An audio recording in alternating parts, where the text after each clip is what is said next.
Hello दोस्तों, स्वागत है आपका एक नए क्लास में। आज के इस क्लास में हम लोग बात करने वाले हैं कोलिजन थ्योरी के बारे में। मेरे भाई, मेरे चंदा, मेरे अनमोल रतन, दो थ्योरी है इस चैप्टर में। एक है कोलिजन थ्योरी, एक है ट्रांजिशन स्टेट थ्योरी। और इन दोनों थ्योरी में से एक थ्योरी पेपर में 15 नंबर लॉन्ग में आएगी।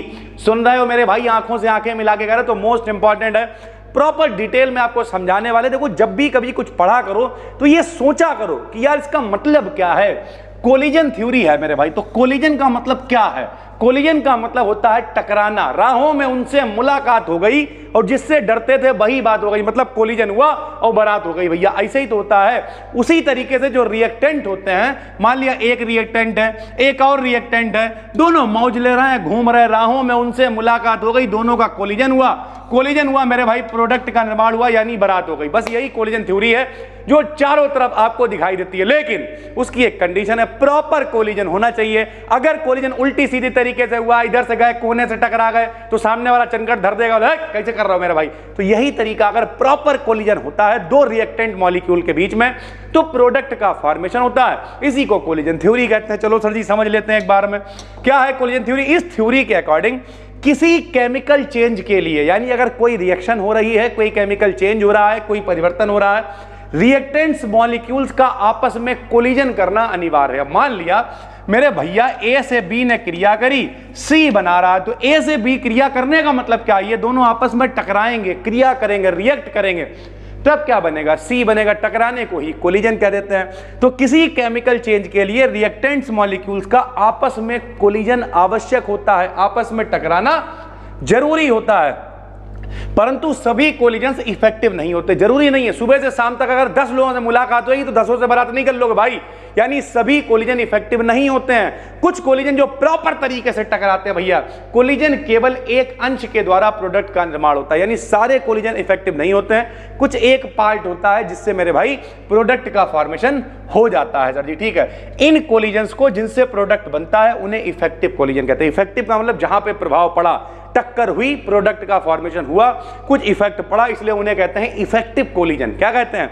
इफेक्टिव कोलिजन कहते हैं। इफेक्टिव कोलिजन्स के लिए मॉलिक्यूल के पास रिएक्शन करने के लिए एक मिनिमम अमाउंट ऑफ एनर्जी होती है। जाहिर सी बात है भैया, अगर तुम्हारे पास इतनी एनर्जी ही नहीं है, जैसे वो कहते नहीं, बड़ी पुरानी कहावत है कि भैया पैसा, लड़के के पास पैसा हो, लड़की खूबसूरत हो, 2 मिनट में बारात हो जाती है। उसका मतलब यही है कि मिनिमम एनर्जी होनी चाहिए, पैसा होना चाहिए या खूबसूरती होनी चाहिए। सर जी क्या बता रहे हो आप, समझ में नहीं आ रहा। लो समझाते हैं। यहां देखो, इफेक्टिव कोलिजन्स के लिए मॉलिक्यूल्स के पास रिएक्शन करने के लिए एक मिनिमम अमाउंट ऑफ एनर्जी होनी चाहिए, जिसे थ्रेशोल्ड एनर्जी कहते हैं। कि इतनी एनर्जी अगर नहीं है तो भैया फिर रिएक्शन नहीं होगी, किनारे हटो भाई, सीधी सी बात है।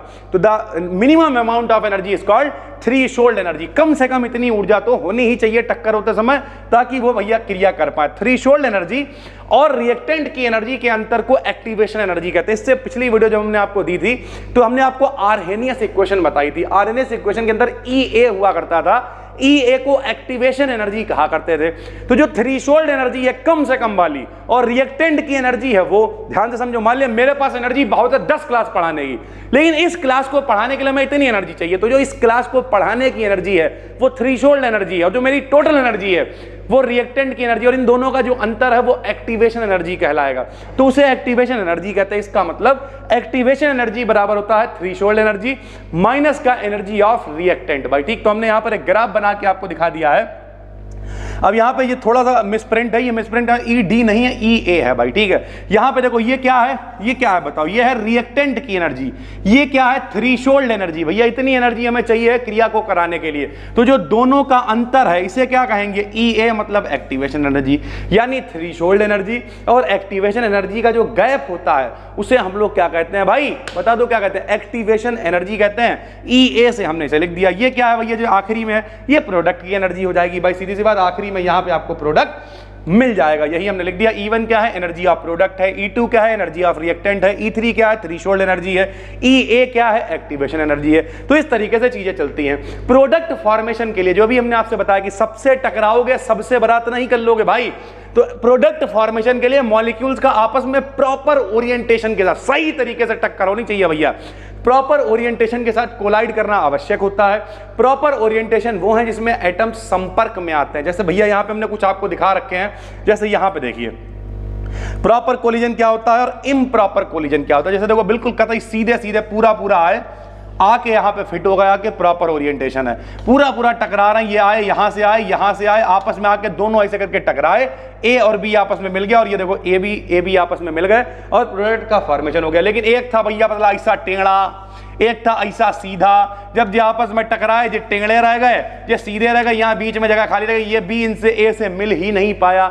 यानी इस तरीके से टक्कर होनी चाहिए कि प्रॉपर कोलिजन हो, और जब प्रॉपर कोलिजन होगा तो फिर मेरे भाई प्रोडक्ट का फॉर्मेशन हो ही जाएगा। जैसे यहाँ पर देखिए ये एक टेढ़ा है, इधर की तरफ जा रहा है, दोनों टकराएंगे, टक्कर सही से होगी नहीं, दोनों मिल ही नहीं पाएंगे, तो इसे प्रॉपर ओरिएंटेशन नहीं कहते हैं। प्रॉपर ओरिएंटेशन कब होगा कि भैया देखो यहाँ पे प्रॉपर बिल्कुल ए और बी बिल्कुल लाइन में थे, बी और बी लाइन में थे, टकराए ऐसे इकट्ठे हुए, इकट्ठे होने के बाद देखो ए बी एक प्रोडक्ट बन गया, ए बी एक और प्रोडक्ट बन गया। तो इस तरीके से प्रॉपर कोलिजन का होना जरूरी है। उसके बाद स्पेसिफिक रेट कांस्टेंट के 1 सेकंड में होने वाले इफेक्टिव कोलिजन्स की संख्या के बराबर होता है। 1 सेकंड में जितनी इफेक्टिव टक्करें होंगी, जितना प्रोडक्ट का फॉर्मेशन होगा, उसे कह देते हैं स्पेसिफिक रेट कांस्टेंट। फार्मूला होता है K बराबर F इंटू जेड। सर जी जेड क्या है? जेड है टोटल नंबर ऑफ कोलिजन, कितनी टक्करें हो रही हैं। F क्या है? Fraction of the total collision.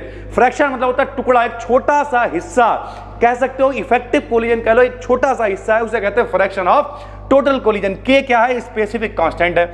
अगर F की बात करें भैया, जो F हमने कहा है fraction of the total number, एक जो कोलिजन का छोटा सा हिस्सा, उसका फार्मूला होता है F बराबर E की पावर माइनस का EA upon RT। Arrhenius equation याद आ रही होगी भाई, तो E की पावर माइनस का EA अपान RT, या फिर K के टर्म में अगर लिखोगे तो भैया K बराबर F इंटू जेड, यहां F का मान रख देंगे तो Z तो ऐसे आएगा और F का मान आ जाएगा E की पावर माइनस का EA अपान RT आ जाएगा। This is mathematical treatment to collision theory. यही कोलिजन थ्योरी के लिए प्रॉपर फार्मूला दिया गया कि भैया इसकी सहायता से आप स्पेसिफिक कांस्टेंट को निकाल पाएंगे जो कि K है। लेकिन मेरे भाई इसकी गलती है, कोलिजन थ्योरी पुरानी थ्योरी है, ये थ्योरी गलत हो गई। तो जब गलत हो गई तो भैया फेलियर ऑफ कोलिजन थ्योरी क्या आया भाई? सीधी सी बात है, इन्होंने एक स्टेटमेंट दे दिया K बराबर दिस होता है। अब K की वैल्यू निकाली, जो भैया आनी चाहिए वो आ नहीं रही है, नहीं आ रही, इसका मतलब गलत है। तो क्या लिख दिया भाई? कुछ चेन रिएक्शंस के लिए कोलिजन थ्योरी से कैलकुलेट किए गए स्पेसिफिक रेट कांस्टेंट की वैल्यू एक्सपेरिमेंटली ऑब्जर्व्ड वैल्यू से कम होती है। यानी जो इनकी इक्वेशन है उससे जब K का मान निकाला तो वो आया ही नहीं, तो नहीं आया, इक्वेशन गलत हो गई। फिर तो भैया क्या करेंगे? उसमें मॉडिफिकेशन करेंगे। कुछ मॉलिक्यूलर रिएक्शंस के लिए calculated value of K experimental value से बहुत ज्यादा होती है। यानी कुछ रिएक्शन चेक करा तो K का मान ज्यादा आ गया, कुछ का चेक करा तो K का मान कम आ गया। तो बोले यार कैसी तुम्हारी ये इक्वेशन है यार, तुमने इक्वेशन दे दी, कभी K का मान ज्यादा आ रहा है, कभी K का मान कम आ रहा है, ये कोई रिएक्शन होती है? कोई इक्वेशन होती है? नहीं मानेंगे तुम्हारी बात। यानी ये इक्वेशन जो है इनकी गलत हो गई, तो मॉडिफिकेशन करना पड़ेगा। तो मॉडिफिकेशन के लिए इन्हें छोटा सा भैया फैक्टर लगा दिया P क्या है? K की लो और हाई वैल्यू को ठीक करने के लिए कोलिजन थ्योरी में एक नया फैक्टर प्रोबेबिलिटी फैक्टर लगा दिया। भैया इतनी कमी है, लो ये लगा दो, इतनी ज्यादा हो रहा है, लो ये लगा दो। तो इस इक्वेशन में कि प्रोबेबिलिटी फैक्टर P लगा दिया गया। P की वैल्यू 1 से लेके 10 की घात -9 तक हो सकती है, कुछ केसेस में ये 10 की घात 6 तक भी होती है।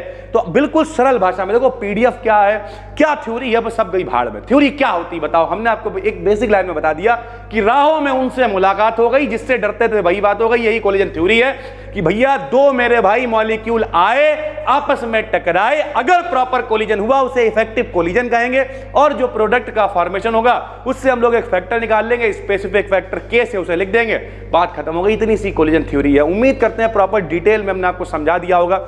जो लोग पहली बार देख रहे हो, प्रॉपर पूरी प्लेलिस्ट हमने यहां पर बना दी है, डिस्क्रिप्शन में लिंक पड़ा हुआ, पहले दिन से क्लिक करो, आराम से सारे क्लासेस देख डालो। इनकी PDF आपको टेलीग्राम चैनल अपना है BDKDN BSc। कुछ लोग कह रहे थे सर जी नई PDF नहीं मिल रही, यहाँ पे सारी PDF पहले से पड़ी हुई है। टेलीग्राम पे जाओ, क्लिक करो, ऊपर सर्च पे जाओगे आप, आराम से आ जाएगा collision theory, transition state theory, जो अभी आएंगे क्लास उनकी भी PDF पड़ी हुई है। और अगर आप कमेंट करोगे तो दोबारा से डाल देंगे। उसके अलावा अगर आप इस सब रमल में नहीं पढ़ना है, सर जी ऐड आएगा, ये है वो है, कहाँ PDF ढूंढेंगे, तो प्रॉपर एक कोर्स बनाया हुआ है एप्लीकेशन के ऊपर, मात्र 351 रुपए में कोर्स है। आराम से डिस्क्रिप्शन में लिंक है, उस पर भी क्लिक कर लो। सारी PDF, सारे नोट्स, यहाँ तक कि ये जो नई वीडियोस हम लेके आ रहे हैं ये भी वहीं पे अपलोडेड मिल जाएंगी। सारी PDF वगैरह, पुराने पेपर एनालिसिस, सब कुछ उसके अंदर पड़ा हुआ है। प्रॉपर देख डालो और तैयारी करके पेपर दे आओ जाके। बिल्कुल भी टेंशन मत लो, हमेशा आपके साथ है। प्रॉपर डेली सुबह 11 साढ़े 11 बजे के आसपास आपको क्लास दे रहे हैं। फिर मिलते हैं, तब तक के लिए धन्यवाद, थैंक यू।